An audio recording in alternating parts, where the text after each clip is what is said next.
concept we will talk about applications of ecology. Why we are studying ecology? What is the need of studying ecology? Now, when we talk why is the need of ecology, like why is the need of ecology means, as man we have discovered a lot of things and we have shown a lot of growth. We are reaching the skies in the development, right? We have more developed than anything, any organism on the earth, right? So because of the high knowledge or the high growth, high advancement of the man, though he is advanced himself in the knowledge or in the manpower, he is not able to overcome, or he could not know the secrets of the nature. He could not beat the nature. So whatever man has developed, it becomes very small in front of the nature. So though man thinks that he has created nature or he knows every aspects of nature, but it's not like that. So what nature does, so nature shows his existence and presence to the man that no, I am your boss, you are not my boss.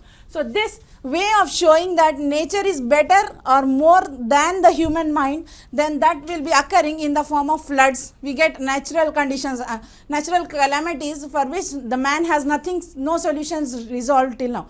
Man has solutions for every problem, but it has no solution for natural calamities. So it is the way of nature to show its existence, its power, its presence to the mankind, and saying that yes, I exist here above all. So that is in the form of floods, in the form of rains.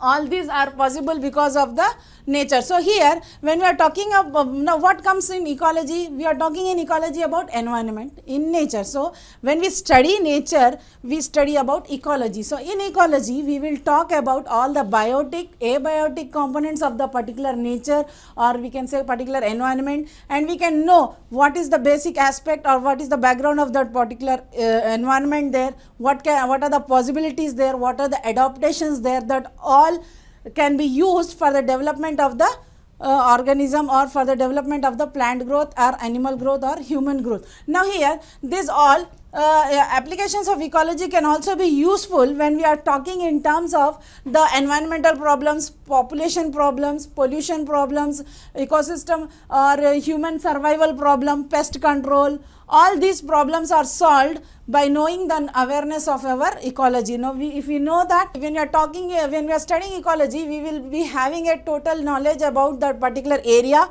its atmosphere, its biotic, abiotic components, what is the vegetation, what is the plant growth, what is the animal growth, what type of soil is there. All this will be taken into considerations, which can help us to solve many problems. So this is the basic need and basic use of application, and these all will be related to the individual organisms and help in the growth of the organism in that particular natural habitat. Okay.